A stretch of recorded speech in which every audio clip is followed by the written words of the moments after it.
이 시간 우리에게 주시는 하나님의 말씀은 구약성경 열왕기상 17장 8절에서 16절의 말씀입니다. 열왕기상 17장 8절에서 16절 말씀을 한 절씩 교독하시겠습니다.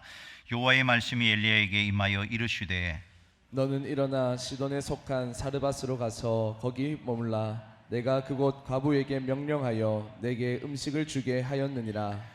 그가 일어나 사르밧으로 가서 성문에 이를 때에 한 과부가 그곳에서 나뭇가지를 줍는지라. 이에 불러 이르되 청하건대 그릇에 물을 조금 가져다가 내가 마시게 하라.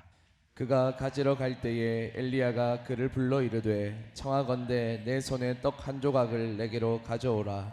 그가 이르되 당신의 하나님 여호와께서 살아계심을 두고 맹세하노니 나는 떡이 없고 다만 통에 가루 한 움큼과 병에 기름 조금뿐이라. 내가 나뭇가지 둘을 주어다가 나와 내 아들을 위하여 음식을 만들어 먹고 그 후에는 죽으리라. 엘리야가 그에게 이르되 두려워하지 말고 가서 내 말대로 하려니와 먼저 그것으로 나를 위하여 작은 떡 한 개를 만들어 내게로 가져오고 그 후에 너와 내 아들을 위하여 만들라. 이스라엘의 하나님 여호와의 말씀이 나 여호와가 비를 지면에 내리는 날까지 그 통에 가루가 떨어지지 아니하고 그 병에 기름이 없어지지 아니하리라 하셨느니라. 그가 가서 엘리야의 말대로 하였더니 그와 엘리야와 그의 식구가 여러 날 먹었으나 다같이요 여호와께서 엘리야를 통하여 하신 말씀같이 통에 가루가 떨어지지 아니하고 병에 기름이 없어지지 아니하니라. 아멘. 오늘 주신 본문 말씀을 가지고 하나님의 훈련이라는 제목으로 함께 은혜 받고자 합니다. 서정주 시인의 국화 옆에서라는 시가 있습니다. 여러분 잘 알 겁니다. 한 송이 국화꽃을 피우기 위해 봄부터 서쪽새는 그렇게 울었나 보다.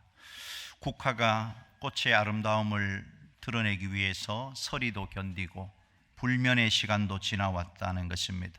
국화뿐이겠습니까? 모든 꽃이 아름답게 피기 위해서는 인고의 시간을 보내어야 하는 것입니다. 한 사람의 인생도 마찬가지입니다.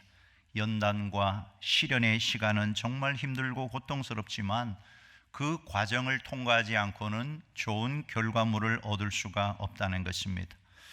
훈련받지 않은 병사가 전쟁에서 쓸모가 있을까요? 훈련 없는 병사는 무용지물이 되고 마는 것입니다. 군대에서 잘 쓰는 말 중에 훈련 시에 흘린 땀 한 방울이 전쟁 시에 피 한 방울과 같다. 평상시에 훈련을 제대로 해 놓아야 위급한 순간에 어려움을 당하지 않게 된다는 겁니다. 흔히 하는 말 중에 전쟁에는 2등이 없다는 말이 있어요. 운동 경기의 2등은 은메달을 받습니다. 학업 성적이 2등 하는 아이는 우수상을 우등생으로 칭찬을 받습니다. 그러나 전쟁에서 2등은 죽음입니다. 목숨을 건 무술 대련도 마찬가지예요. 중국 무술의 대가가 이런 말을 합니다. 쿵후에는 오직 수평과 수직만 있다. 진 사람은 수평이다. 쓰러져서 누워있게 된다. 이긴 사람은 수직이다. 꼿꼿이 서 있게 된다. 총알이 난무하는 전쟁에서의 패배는 죽음을 의미하는 것입니다. 그러므로 전쟁에서는 반드시 이겨야만 합니다. 이것을 위해서는 평상시에 훈련이 필요한 것입니다. 오늘 우리도 영적 전쟁터에 하나님의 군사로 부름받은 자들입니다. 훈련이 되어져야 한다는 거예요. 훈련 중에 가장 중요한 훈련은 될 때까지 반복하는 훈련입니다. 제가 해병대를 가보니까 꼭 북한 같았어요. 빨간 바탕에다가 노란 글씨가 적혀 있는데 해병은 태어나는 것이 아니다. 만들어지는 것이다. 거기 옆에 딱 이렇게 적혀 있어요. 안 되면 될 때까지. 안 되면 될 때까지. 그게 해병 정신이라는 겁니다.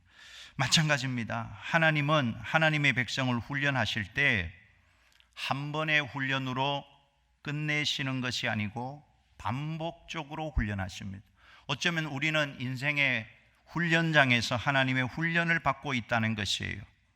여러분, 훈련의 특성은 반복입니다. 같은 일을 계속 반복하는 것이 훈련이에요. 여러분, 우리가 살아온 삶의 내용도 반복의 훈련으로 이루어진 겁니다. 갓난아기가 금방 걷는 것이 아니에요. 넘어지기를 반복하면서 두 발로 서서 걷게 되는 것입니다. 우리의 신앙도 마찬가지입니다. 한 번의 훈련으로 완성되는 것이 아니에요. 어쩌면 인생 동안에 수없는 반복되는 훈련을 통하여 비로소 그리스도인다운 그리스도인이 되는 것입니다. 혹시 지금 여러분의 인생에 반복되는 어려움이 있습니까? 장소와 상황은 다르지만 계속해서 비슷한 시련이 찾아오고 있지는 않습니까? 정말 열심히 노력하는데도 이 산을 넘으면 끝날 줄 알았는데 그 너머에 더 큰 산이 기다리고 있는 경험을 하고 있는 분이 계십니까? 한 번으로 끝나면 좋겠다고 생각했는데 반복되는 어려움이 계속해서 다가오는 상황이십니까? 그렇다면 질문해 보아야 합니다. 어쩌면 이 모든 상황은 나를 사랑하시는 하나님의 훈련이 아닐까? 사르밧이라는 말은 히브리어로 차르파트입니다. 재련소라는 말이에요. 철을 녹여 만드는 곳입니다. 엘리야를 녹여서 새로운 엘리야를 만드는 곳이에요. 훈련의 시간이 지나다 보면 나만 고난당하는 것 같아요. 다른 사람은 편안하게 행복하게 인생을 살아가는 것 같은데 나는 왜 이렇게 고난을 겪고 있는가? 그때 이 찬양 가사 꼭 기억하시기 바랍니다. 고난의 뒤편에 있는 주님이 주실 축복 미리 보면서 감사하세요. 왜 그런 일들이 나는 것입니까? 하나님이 훈련하고 계시기 때문에 그런 것입니다. 여러분, 우리의 인생은 하나님의 훈련장에 있다는 것이에요. 이 훈련 끝에 하나님이 주실 영광과 축복이 기다리고 있다는 사실을 기억하고 신앙의 훈련을 게을리하지 말고 마지막 주님 앞에 서는 그날까지 달려갈 길 마치고 믿음을 지키고 선한 싸움의 승리자가 되는 우리 모든 믿음의 권속될 수 있기를 주님의 이름으로 축원합니다. 자, 그러면 우리는 어떤 훈련을 이 땅 가운데서 받아야 할까요? 첫 번째, 말씀에 순종하는 훈련입니다. 이 훈련이 되어야 그 다음 단계로 넘어갈 수가 있어요. 성도라면 하나님의 말씀대로 순종하는 훈련이 필요하다 하는 것입니다. 자, 하나님의 인도하심으로 그릿 시내가에서 머물고 있던 엘리야에게 위기가 찾아왔어요. 물이 마르기 시작한 것입니다. 분명 하나님의 말씀의 인도로 그릿 시내가로 가라고 해서 갔는데 물이 마르는 것입니다. 그런데 보십시오, 이 엘리야가 하나님의 특별한 지시가 있을 때까지 한 걸음도 움직이지 않았다 하는 것입니다. 하나님이 가라고 하면 가고 서라고 하면 서는 훈련, 이것이 우리의 훈련이 되어야 하는 것이, 모든 시대 그리스도인의 훈련이 되어야 하는 것입니다. 성숙한 하나님의 사람일수록 하나님의 때를 기다립니다. 그리고 주께서 말씀하시는 대로 움직이는 거예요. 말씀이 없으면 머물고 말씀이 임하면 그 말씀에 순종하고 따라가는 것입니다. 8절에 보니까 여호와의 말씀이 엘리야에게 임하여 이르시되, 드디어 하나님의 말씀이 임한 것입니다. 엘리야의 삶은 말씀을 받아 먹고 말씀대로 쫓아 사는 삶, 큐티하는 삶이었어요. 큐티는 우리의 신앙 훈련의 최고봉이라는 사실을 꼭 기억하십시오. 말씀의 인도를 따라 살아가는 것입니다. 이제 하나님의 말씀이 임하니까 엘리야가 생각했을 겁니다. 아, 이제 또 하나님이 아합 왕 앞에 가서 영적으로 투쟁할 때가 왔나 보다. 그런데 보십시오, 하나님의 훈련소에는 속성과나 단기 완성반이 없다는 것입니다. 실전에 임하려면 배운 것을 또 다른 훈련 과정을 통해서 적용하고 계속해서 훈련을 받아야 된다는 것입니다. 어쩌면 하나님은 뛰어넘는 것을 싫어하세요.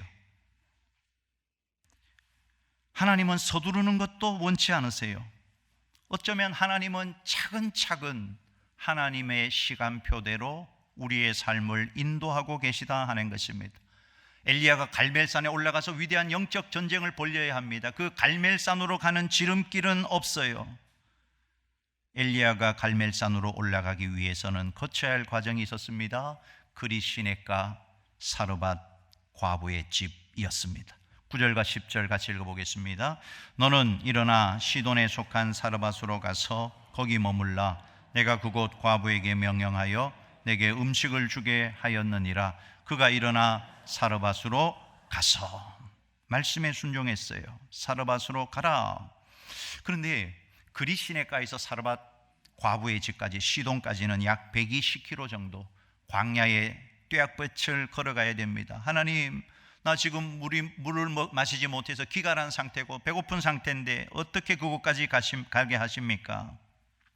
그러나 엘리야는 묵묵히 주님의 명령에 순종합니다.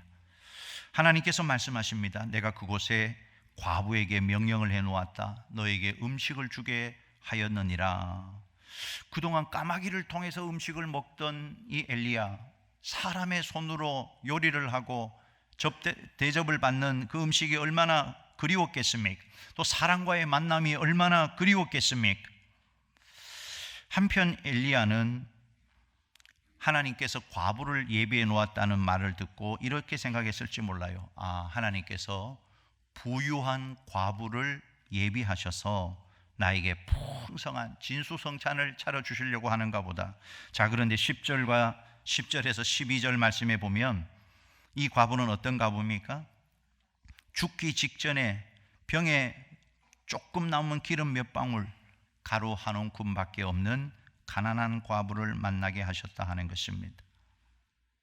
이해할 수가 없어요. 특별히 이 과부는 이스라엘 사람이 아닙니다. 시돈 사람이에요. 시돈은 이방 지역입니다. 여러분, 이 시돈이 누구의 고향이죠? 이세벨, 아방의 아내였던 이세벨의 고향입니다. 바알 우상의 본거지입니다. 하나님의 섭리가 얼마나 놀랍습니까? 지금 엘리야를 죽이려고 뒤를 쫓고 있는 대적 아합과 이세벨의 고향을 그의 피난처로 삼아 주셨다 하는 것입니다. 이 과부는 부유한 과부가 아니에요. 가난한 과부입니다. 그러면 왜 하나님이 이렇게 역사하셨을까?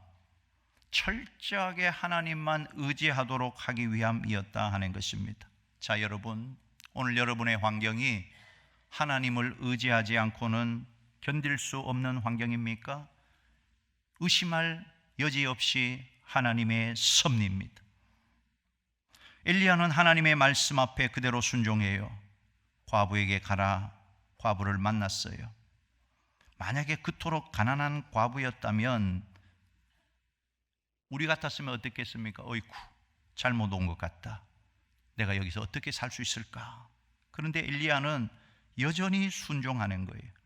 그 순종하는 태도가 굉장히 겸손합니다. 10절 말씀 같이 읽어보겠습니다.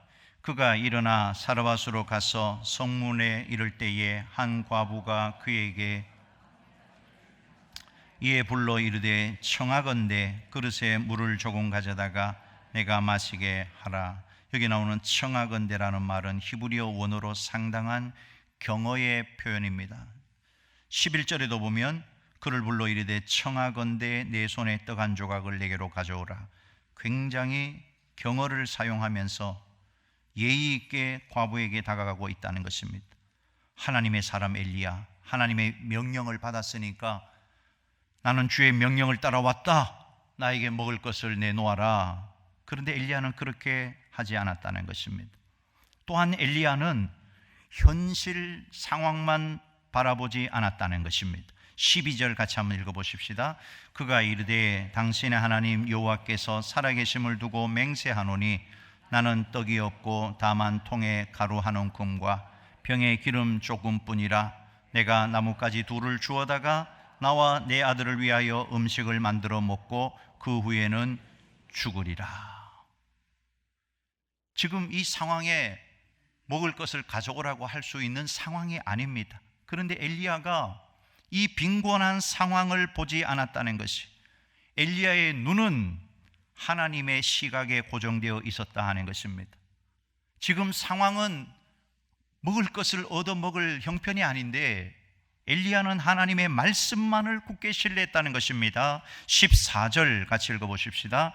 이스라엘의 하나님 여호와의 말씀이 나 여호와가 비를 지면에 내리는 날까지 그 통의 가루가 떨어지지 아니하고 그 병의 기름이 없어지지 아니하리라 하셨느니라. 자, 보십시오. 엘리야는 하나님의 말씀만 붙들었다는 것입니다. 참된 신앙은 환경에 근거하지 않아요. 환경이 좋으면 좋은 거고 나쁘면 나쁜 것이 아닙니다. 환경이 유리하게 전개되기 때문에 찬양하는 것도 아닙니다. 참된 신앙은 뭐냐? 주님의 말씀을 붙들고 그 말씀의 모든 것을 걸고 그 말씀의 권위 앞에 나의 모든 것을 내어 맡기는 것이 참된 신앙인 줄 믿으시기 바랍니다. 오늘 우리가 훈련받아야 될 게 바로 이거예요. 말씀이 가라 하면 가고 서라 하면 설 수 있는 말씀에 훈련된 일꾼, 우리 모두가 다 될 수 있기를 주님의 이름으로 축원합니다. 두 번째는 순종의 기회를 붙드는 훈련을 해야 한다는 것이에요. 자, 오늘 본문에 흥미로운 사실이 있어요.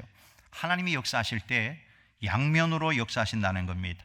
엘리야에게는 사르밧으로 가라고 하고 과부에게는 어느 낯선 이스라엘 사람을 만나거든 그를 친절하게 영접하고 먹을 것을 주라고 말합니다.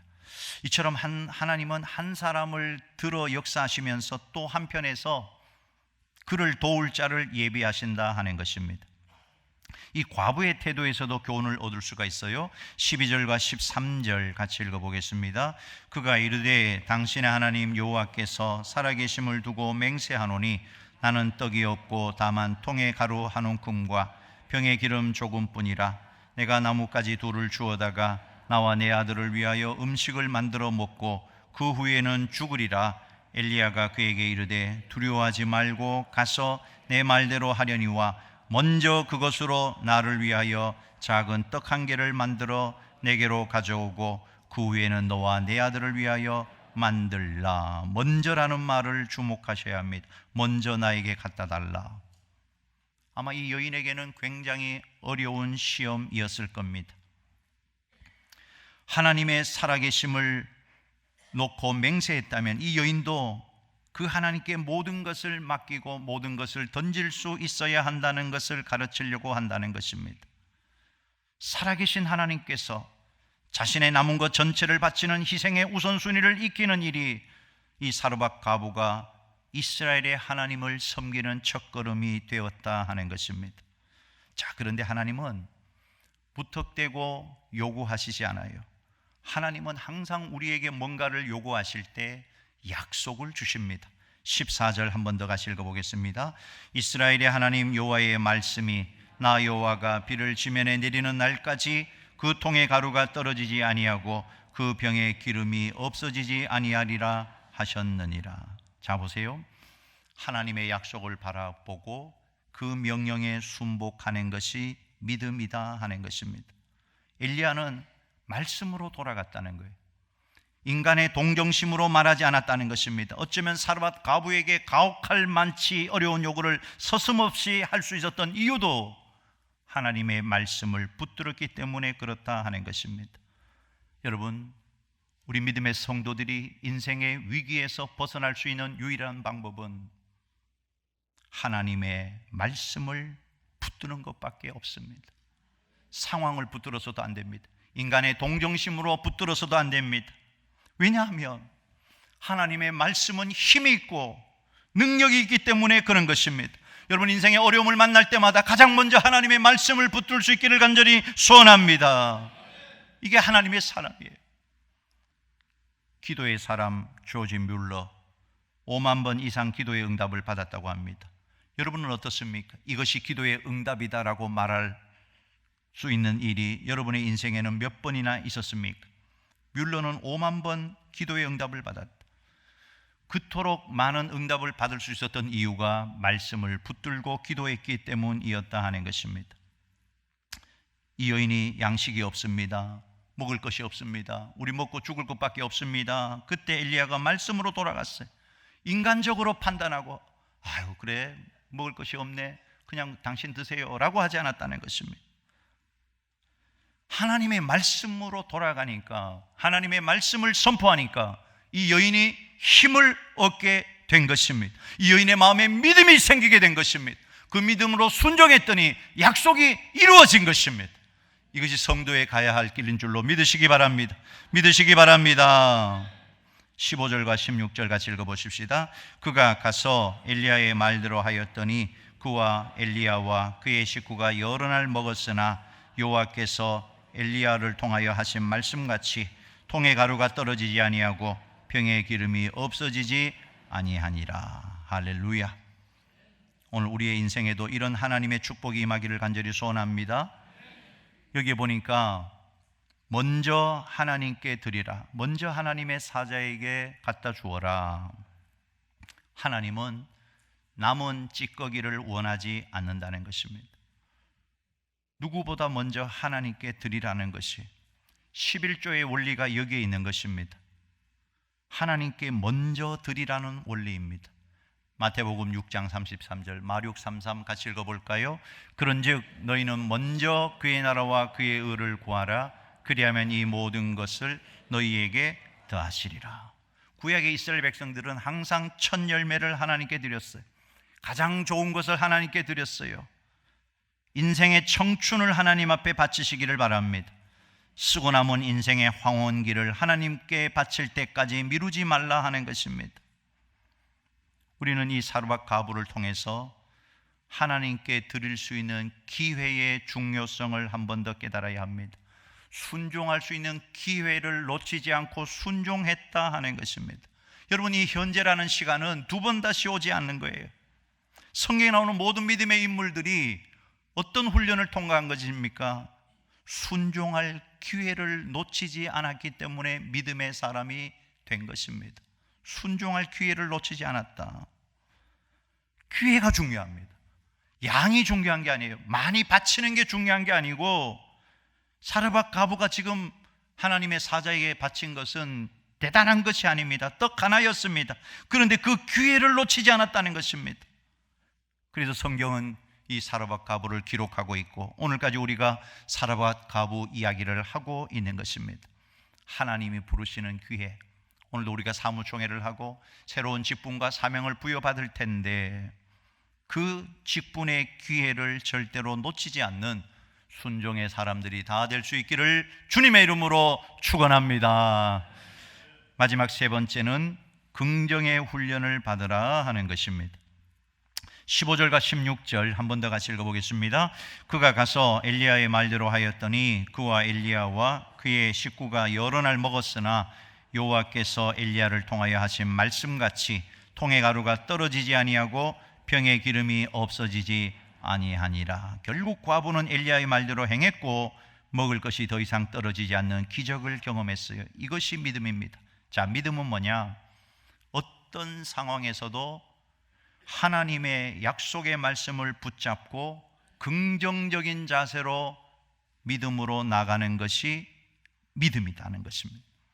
상황은 전혀 그렇지 못할지라도, 현실은 전혀 아닐 것 같을지라도 낙심하지 않는 것입니다. 하나님의 말씀을 붙잡고 긍정적인 자세를 갖는 것이 믿음이다 하는 것입니다. 이것은 적극적인 사고방식과는 달라요. 할 수 있다, 하면 된다, 앞으로 좋아질 것이다, 스스로 최면을 거는 자기 최면을 말하는 것이 아닙니다.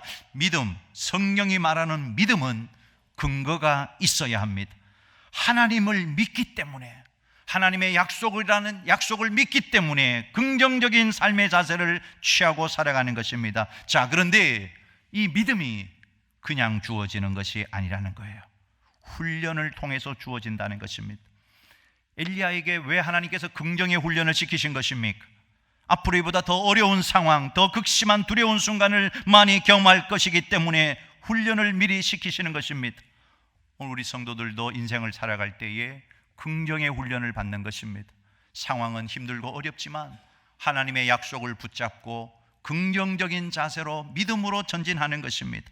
이런 믿음의 성도 될 수 있기를 간절히 소원합니다.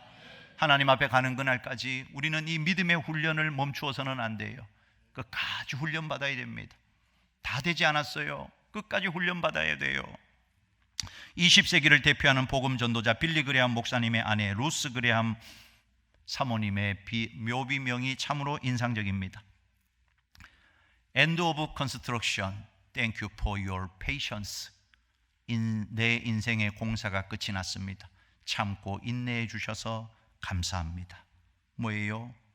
한 인간의 일생은 하나님에 의해서 계속해서 따듬어지고 훈련되어져 가는 인생길이라는 것입니다. 다 된 것이 아니에요. 마지막 주님 앞에 서는 그날까지 믿음의 훈련 잘 받을 수 있기를 소원합니다. 이제 새해의 표로 제자되어 제사 삼는 교회를 삼았습니다. 예수님 3년 동안 공생하는 가운데 가장 집중적으로 하셨던 사역이 제자 훈련이었어요. 12명의 제자와 70인의 전도 제자를 양육하셨습니다. 왜 예수님께서 그렇게 제자 훈련에 집중하셨을까? 예수님의 그 의도가 주님이 승천하시고 예루살렘 교회가 세워지고 그 의도가 그대로 드러납니다.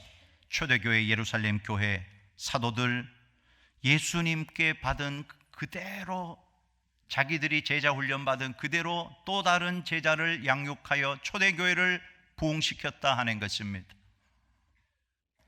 성경 사도행전에 보면 믿는 자의 수가 날마다 더해졌다라는 말도 있지만 제자의 수가 날마다 더해졌다라고도 표현하고 있다는 것입니다.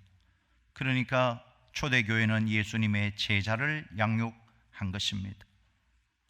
성령을 체험한 사도들에게서 예수님에게 배운 제자도가 그대로 드러났다 하는 것입니다. 그러므로 제자 훈련은 성령 역사와 병행되어야 하는 것이에요.